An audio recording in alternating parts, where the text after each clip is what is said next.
Can you imagine videos of other people that have done that? I'll tell you, one of the most difficult things to train managers how to do is have the difficult conversation before firing somebody. I don't care how many courses you've gone to, you'll lose sleep the night before. And it's real bad to have to tell your staff, where will you be the next week? I'm going to a course to learn how to fire people, you know. Does not okay. And yet, when we have to do it, it's really difficult, and a lot of us do it very poorly. What if I were going to fire somebody and I could not only get a video of somebody like me who's done it before, but I could also press a button and get a 3-minute coaching session with somebody around that. I think the GPS is going to become a new model for delivering micro or nano coaching.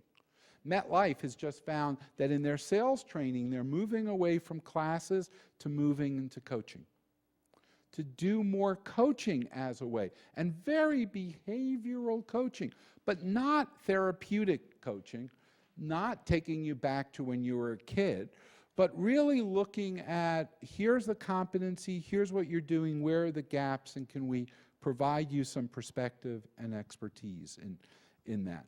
And I think we're going to see a variety of this. Let me end with the one piece that I think is relevant to what we all do in the room. The flip thing we also have to take a look at is careers. And this is where I want to tie together that new hire and my generation and other generations. The contract for work that we all have is being pretty significantly challenged because a lot of our assumptions about how long we were going to live, in some cases whether we would actually have money to retire on when we got to that. In other instances, when work was something that was physical, our bodies were broken when we got to be 50 and the like. And as well, it's really difficult for many people having worked their whole life to stop working. My dad was an incredibly healthy man till the day he retired, and rapidly went downhill from that. And if he had in retrospect, he would have said he would have done it differently. I think we're going to have to flip careers. Flip our design of careers. Now, there are some really interesting organizations that are experimenting with this. Deloitte and some of the other larger accounting firms are saying, I know my colleague at Deloitte has started something called mass personalized careers. The concept being that the old model was you worked, you got ever-increasing responsibility, more salary, managed more people, more responsibility, more salary, more responsibility, more salary, and then you retired with a watch. The reality is, if you take a look at some of the most effective people, this is what their career looks like. Okay, I want to go back to school. I want to have a primary role as a parent. My parents are older, and I'm going to have to do some caregiving for those parents. And in fact, I may have a career that looks like this, and there may be along the way exchanges around money exchanges, so I'll work less, but give me some time back. It may be pressure and stress exchanges in that process. One of the most powerful things I ever saw a few years ago, and he's passed since, I was at Texas Instrument, and I got a chance to meet one of my heroes, Jack Kelty. Jack invented the printed circuit. At the time, he was in his late 70s. His job at Texas Instruments was to go to work every day and sit in the cafeteria with a pad of graph paper for 3 hours a day and talk to any engineer that wanted to talk to him about anything. Incredible job. They could have retired Jack, but they realized it was worth it for him and the company to engage him. So one of the things I'm going to ask you to think about is, how do we start to flip our careers? And this is not some radical view of new age organizations. I'm not there. This is not, I'm not a radical. What I really am saying is careers are changing whether we know it or not. And our problem is, will we retain the best? Because the people that have the most options will build diversified careers regardless of what we do. If we as HR people want to retain the best talent, we're going to have to make it a place that they want to go to. And where do they want to go to?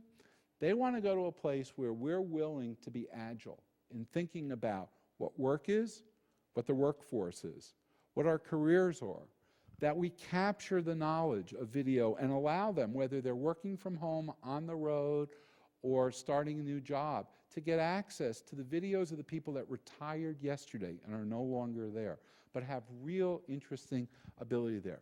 They're going to want to be able, I can't believe that we won't give people a GPS, because at the end of the day, we want them to work, not how to get lost. And I got to say, I say it as a male, my wife was so glad when the GPS came in because it overrode my male instinct that you never ask for directions. Okay, so she actually thinks that it's starting to reprogram the male species, and she thinks it's a mass improvement. We're going to need to take, I think, a really serious look at leadership.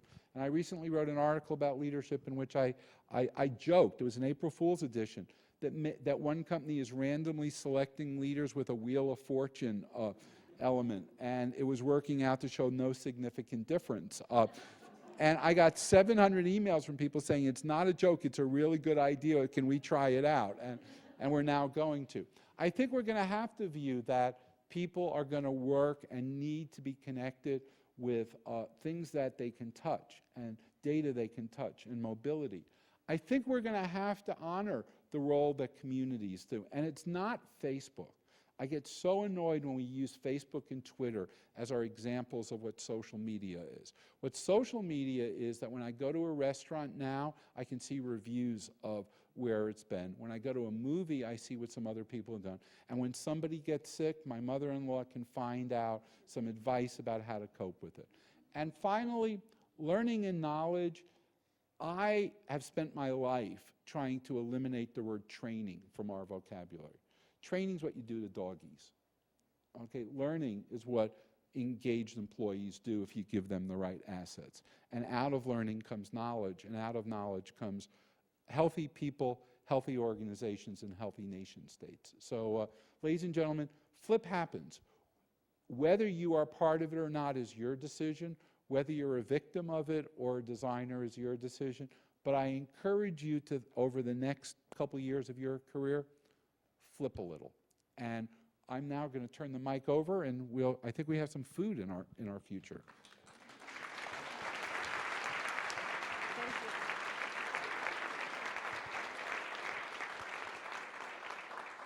Thank you, Elliott. Three things that stood out for me were, as 46% of our workforce is not working in an office, how do we get that proximity to expertise? Second, making expertise discoverable. And third, it totally slipped my mind. Flip happens. And the love between Elliott and Rajiv in India. So that I remember that as well. So dinner is behind us. We will be starting our panel, hopefully at 6 o'clock. So if you could just grab some dinner and come back to your tables, that would be terrific. And we'll see you at 6. Thank you.